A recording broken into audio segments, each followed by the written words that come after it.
We are going back into a full tokenized vision like we've never seen before. That tokenized vision is going to happen mainly on Solana.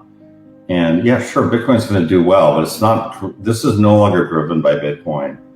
We don't have a Bitcoin president. We have an AI and crypto president. Bitcoin's going to play a role in that, but we're not going to be a down under blues. We're not going to be a sort of Bitcoin pure maxi world. That world just doesn't exist. Bitcoin still holds value, but it's no longer at the center of crypto's biggest innovations.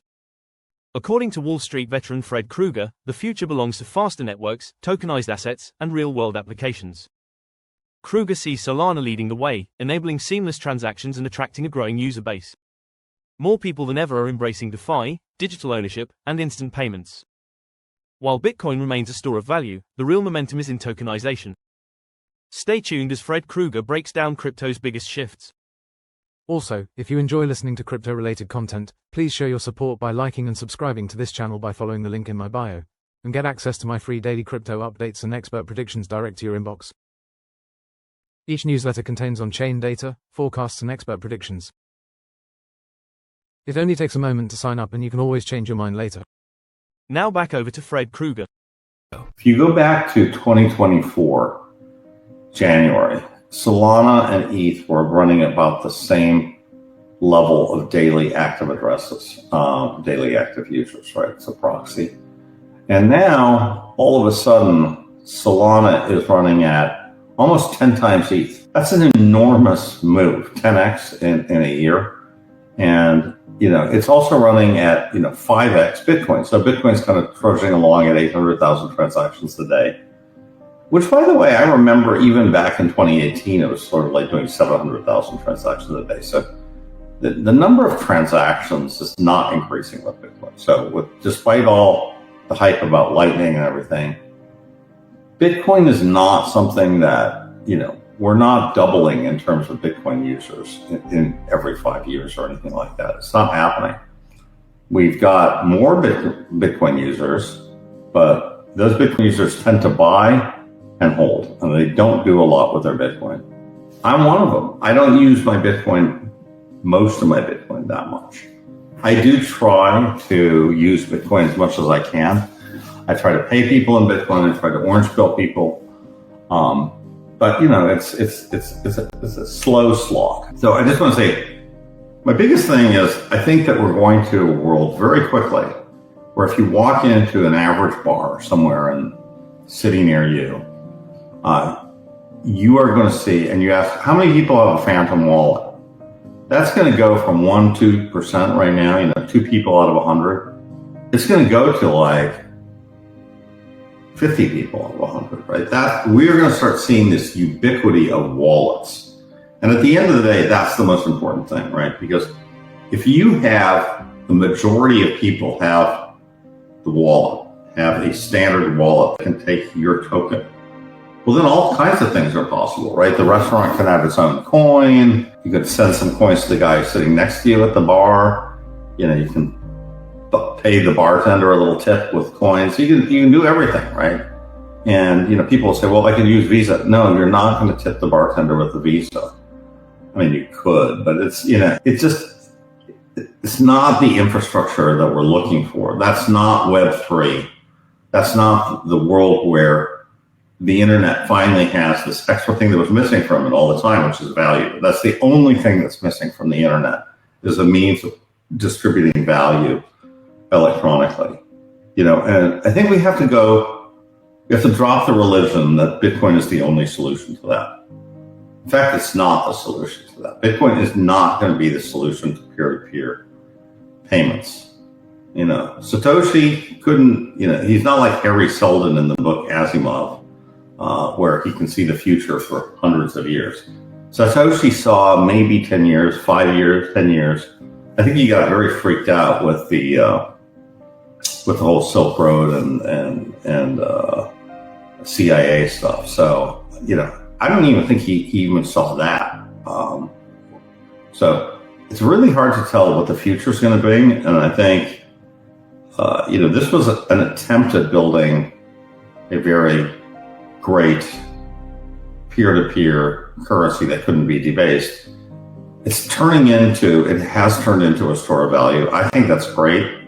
I think it has massive upside still. But if you want to kind of actually live a little bit, and if you're young, you're not going to make your fortune by taking your savings of $5,000 and putting them into Bitcoin. That's not going to make you rich. It's a great investment for people who have some money, but it's not going to make you rich. If you're young and you want to make your mark, well, there's not a lot of stuff to do in Bitcoin, right? What are you going to do? You're going to build another Bitcoin wallet? Okay, you're going to work on Lightning. There's very few and far between the options in Bitcoin, but in something like Solana, there's tons of opportunity. None of this would have happened if Kamala Harris was elected, right? So the world changed on November 22nd, November 5th, and January 20th. The world has completely changed. And now we're in a world where laws are going to get rewritten. And more importantly, there's not going to be this enforcement layer. Now we have Hester Pierce, who actually is the voice of sanity at the SEC. And I actually look forward to what the SEC is going to say for the first time ever, right, on digital assets. It's going to be a good, thing. So I'm super, super bullish on this Solana-based ecosystem. While there are other coins, and other coins may benefit, you have SUI, these things might do okay, but I think the current winner, it looks like, is the one who actually has the mind share of Solana. So I believe that everything else is kind of a long shot at this point, including ETH. I think ETH is going to be I really don't think ETH is going to make it as far as getting mass adoption at this point. I don't think it has anything to do with this hack. I just think ETH with MetaMask, with the fees, with the UX, it's not going to make it. I definitely think the ETH is going to get flipped by Solana this year. I would say that chance has better than 50-50 chance. So, I think if Solana goes to 650 right now at this current price of ETH, it flips. We're about a 3x. So I think that's a pretty good bet, pretty good risk return. There's a number of new Solana ETFs that are coming out. I wouldn't mind buying a Solana ETF with some money. I definitely want to have a position in Solana, a 7-figure position in Solana. Getting Solana at 174 seems like a really great buy to me. And I think, I can see Solana getting to 1,000 this year, right? So that's like a buyback. Bitcoin getting to 500,000 this year seems much more of a stretch. But I'm kind of generally bullish, so I don't really want to do these kind of spread bets. I feel like that's kind of getting too complicated.